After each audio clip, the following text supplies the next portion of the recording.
ஏங்க நீங்க என்ன ஏமாத்துனீங்க? சொல்லுங்க, என்னைய ஏமாத்துனீங்க?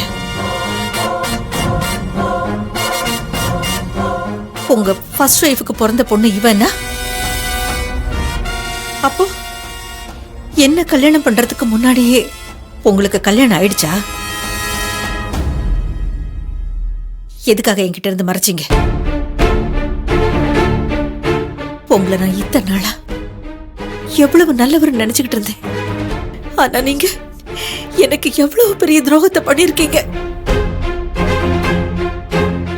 என்ன ஏமாத்துறதுக்கு உங்களுக்கு எப்படிங்க மனசு வந்துச்சு? இந்த உலகமே உங்களை தப்புன்னு சொன்னா கூட நான் உங்களை நம்பினேங்க. என் தங்கச்சி எத்தனையோ தடவை மாமா மேல டவுட் இருக்கு, மாமா மேல டவுட் இருக்குன்னு சொன்னப்ப கூட அவ மேல நான் தான் கோவப்பட்டேன். ஆனா உங்க மேல ஒரு துளி கூட சந்தேகப்படல. ஏன்னா என் புருஷன் உத்தமன் நல்லவன்னு நம்புறேன்.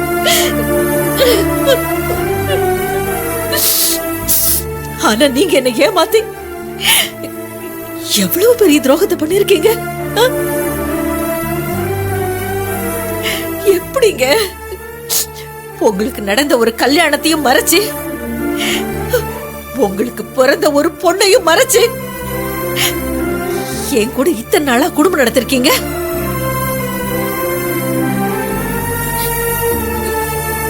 இத்தனை நாளா, இத்தனை வருஷத்துல ஒரு ராத்திரி கூட என்கிட்ட இத சொல்லணும்னு உங்களுக்கு மனசுல வரல?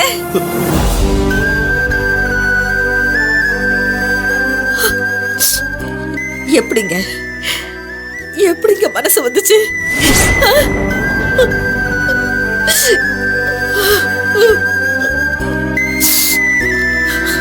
குணா,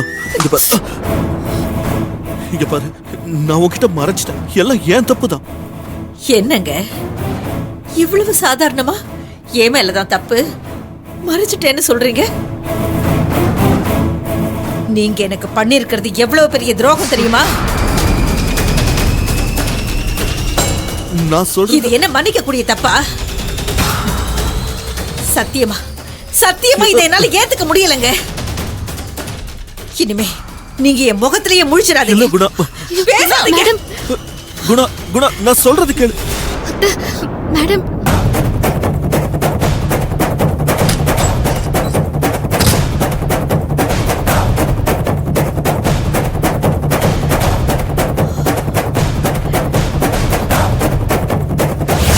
மாமாவுக்கும் எவ்வளோ ஒருத்திக்கும் எல்லிகளா பிறந்தப்பதாக்கா இந்த அஞ்சலி.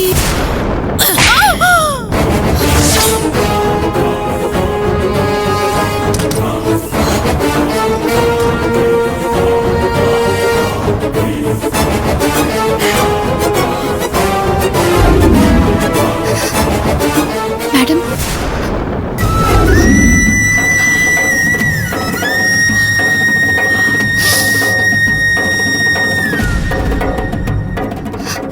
அப்பா அப்பா மேல கோவப்படாதீங்க.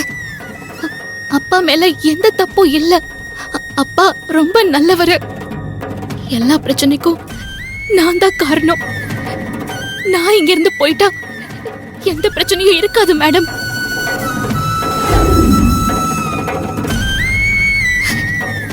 நான் இப்பவே கிளம்பி எங்கேயாவது போயிடுறேன் மேடம். ப்ளீஸ் மேடம், நீங்க அழாதீங்க மேடம். நீங்க அழறத பார்த்தா எனக்கு ரொம்ப கஷ்டமா இருக்கு. நீங்க எல்லாரும் குடும்பமா எல்லாரும் சேர்ந்து சந்தோஷமா இருக்கணும். எனக்கு அதுதான் மேடம் வேணும். ஏய், நீ எதுவும் என்கிட்ட பேசாத. நானே இங்க என்ன நடக்குதுன்னு ஒண்ணும் புரியாம இருக்கேன்.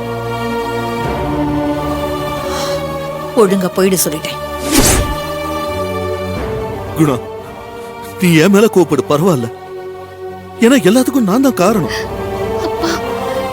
ஆனா அஞ்சலி எதுவும் சொல்லாத. அஞ்சலி பாவம்.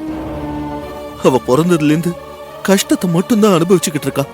நீங்க முதல்ல பேசாதீங்க சொல்லிட்டேன். எனக்கு உங்க குரலை கேட்டாலே அப்படியே பத்திக்கிட்டு வருது. நான் தான் சொல்லிட்டேன்ல, உங்க முகத்திலேயே முழிக்க எனக்கு பிடிக்கலன்னுட்டு. நான் சாகுற வரைக்கும் உங்ககிட்ட பேச மாட்டேன், நீங்களே என்கிட்ட பேசக்கூடாது. குணா ப்ளீஸ். ச்சே! இனிமே என் பேரை சொல்றதுக்கு கூட உங்களுக்கு அருகதை இல்லை. மேடம் ப்ளீஸ் மேடம், அப்படிலாம் சொல்லாதீங்க மேடம். அப்பா தப்பு பண்ணிட்டதா நீங்க நினைச்சீங்கன்னா மேடம், அப்பாவுக்கு பதிலா நான் உங்ககிட்ட மன்னிப்பு கேட்டுக்கிறேன் மேடம்.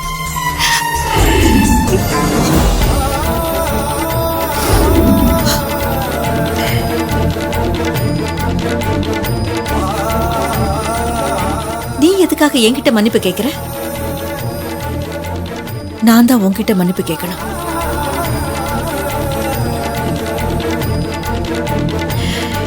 இந்த வீட்ல உனக்கு எல்லா உரிமையும் இருந்தும் ஆனா அதை காட்டிக்காம சொந்த வீட்லயே வேலை செய்யறவளா, அதுவும் நாங்க பண்ண கொடுமை எல்லாத்தையும் தாங்கிக்கிட்டு எவ்வளவு பொறுமையா இத்தனை நாளா இருந்திருக்கேன்.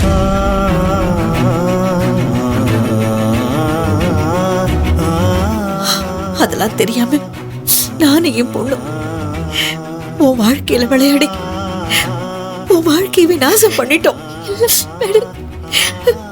அதுக்கு நீதான் எங்களை மன்னிக்கணும். மேடம் மேடம், ஏன் நீங்க இப்படி எல்லாம் பேசுறீங்க?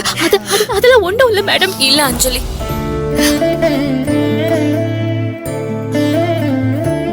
சாரிக்கா.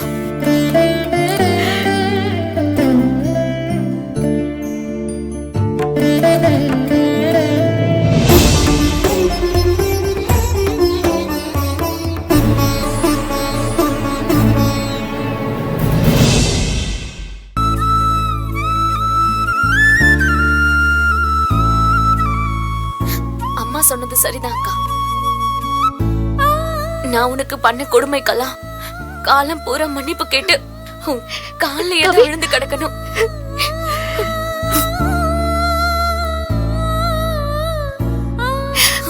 வேண்டாம் கவி. அக்கா, உன் மனசெல்லாம் யாருக்குமே வராதுக்கா. இப்போ மாடியில பேசிட்டு இருக்கும் போது கூட கவி நல்லா இருக்கணும், அதுக்கு நான் என்ன வேணாலும் செய்வேன்னு சொல்லிட்டு தான் இருந்தேன். ஆனா அந்த மனசு எனக்கு இல்லையேக்கா. இல்ல கவி, உன் நல்ல மனச புரிஞ்சுக்காம